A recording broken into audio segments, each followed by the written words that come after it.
Dorling, Professor of Geography at Sheffield, and Sheila Lawlor, Director of the think tank Politaire, who joined us from Cambridge. Good morning to you both.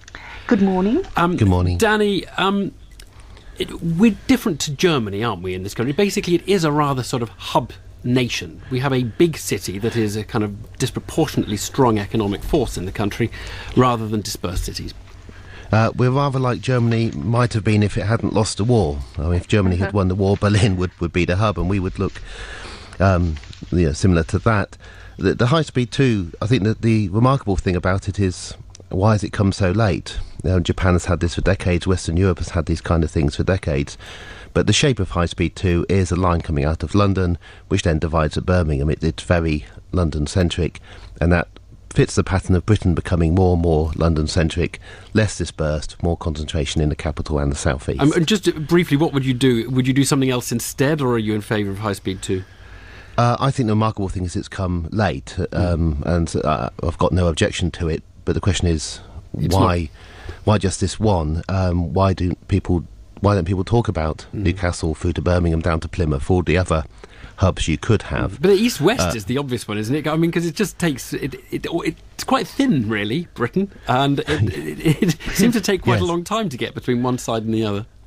Oh, it's very hard to get east-west, but in particular, I mean, you were talking earlier about the Pennines. It's remarkable how hard it is to actually get across the Pennines. Extraordinary, isn't it? And these are tiny distances, but an infrastructure that is very old. As people say, we haven't built new railway lines, major lines, for over 100 years in the north. Indeed so. Well, Sheila Lawlor, do you regard it as a problem that we're very London-centric? Because, there's a perfectly good argument to say, look, modern economies have these tendencies to agglomerate. People all want to be working within short distance of other people, and so having a really big city is an advantage, not a disadvantage.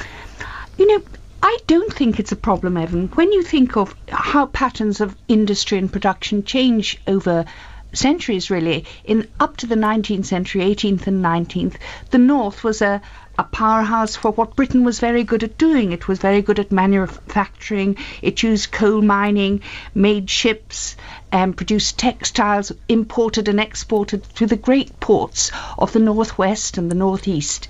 But that world changed as Britain contracted, and as indeed she lost an empire and found a different sort of role.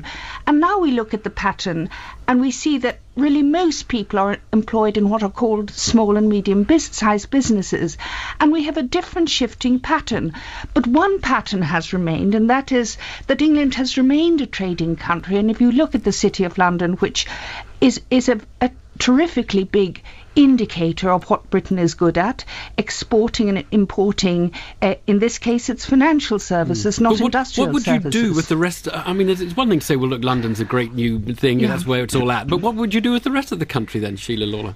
Well, I do think already we see that the 20th century, you saw almost a rebooting of the economy, and changes have occurred, and they have occurred slowly.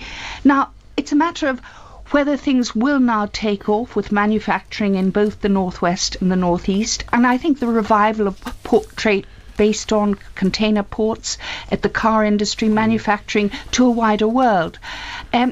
Yet it's still very, very thin on the ground comparatively in small businesses. Just 30 seconds left. Danny Dorling, I just wonder what the answer to the question, what do you do with the north of England? I mean, it's to economic regeneration in 10 seconds.